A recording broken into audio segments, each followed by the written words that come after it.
जहाँ तक अरुण गोयल जी के इस्तीफे की बात है, ताज्जुब की बात है कि वेस्ट बंगाल को लेकर उस संदर्भ में ये इस्तीफ़ा दिया गया। अब इसके पीछे क्या है ये तो मैं नहीं जानता, लेकिन एक जो अहम बात है जो देश के सामने आनी चाहिए कि इस देश में जो जैसे एक मकान की नींव होती है, इस देश की नींव हमारा संविधान है। लोकतंत्र की नींव संविधान है और संविधान के 3 स्तंभ होते हैं। एक कार्यकारिणी जिसको हम एग्जीक्यूटिव कहते हैं, एक विधायिका जिसको हम लेजिस्लेचर कहते हैं, और एक न्यायपालिका जो हमारी जुडिशरी है। और जो इलेक्शन कमीशन है उसका केवल यही काम है कि जो चुनाव हो वो ऐसे तरीके से हो कि किसी एक को फ़ायदा ना हो, फेयर एंड फ्री इलेक्शन हो।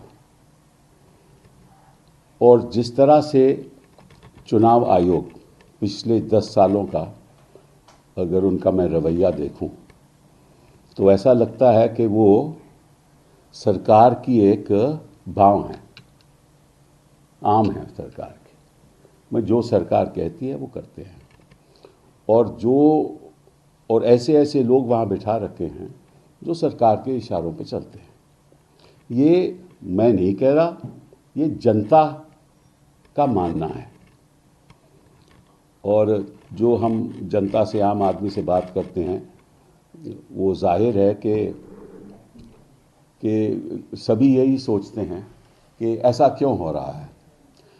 उस संदर्भ में अरुण गोयल जी का इस्तीफा देना एक अपने आप में महत्व रखता है। और आपको ये भी जानकारी होनी चाहिए कि जो तीनों स्तंभ हैं जिससे लोकतंत्र मतलब कि जिंदा रहता है, वो तीनों स्तंभ इनके हाथों में है। जुडिशरी का तो नहीं मैं कह सकता, लेकिन बाकी दोनों स्तंभ इनके हाथों में है।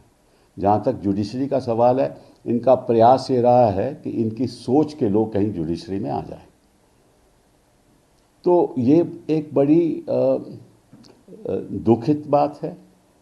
और साथ साथ में सबसे ज़्यादा दुख की बात यह है कि जो चौथा स्तंभ है, जो संविधान से जुड़ा हुआ नहीं है लेकिन जो लोकतंत्र को जिंदा रखता है, वो है आपकी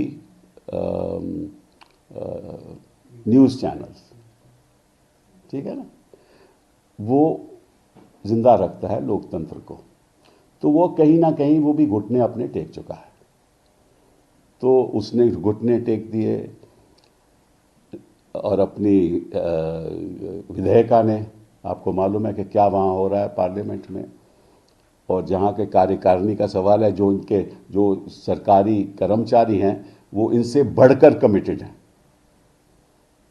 ठीक है ना, तो फिर रहा क्या?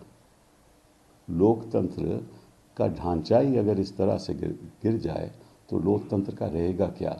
और उस संदर्भ में अगर इलेक्शन कमीशन का आप देखो, सुप्रीम कोर्ट ने फैसला किया था कि इलेक्शन कमीशन, और 5 जजेस का फैसला था कि इलेक्शन कमीशन में जो कमेटी होनी चाहिए जो नियुक्ति करती है कमिश्नर की, उसमें चीफ जस्टिस ऑफ इंडिया होना चाहिए, उसमें प्रधानमंत्री जी होने चाहिए और एक और होना चाहिए। उन्होंने उस कानून, वो जो फैसले को भी रद्द करके, समझ लीजिए कि कानून, नया कानून बना दिया। उसमें इन्होंने कहा कि चीफ जस्टिस साहब नहीं रहेंगे। क्यों नहीं रहेंगे? इसीलिए कि अपनी मर्जी से ये अपनी नियुक्ति करना चाहते हैं। तो देखिए, ऐसा भी इतिहास में नहीं हुआ कि एक ही चीफ इलेक्शन कमीशन रह गया हो चुनाव से पहले। तो भर्ती करो और जो कहो वो करेंगे, ये लक्ष्य है इनका।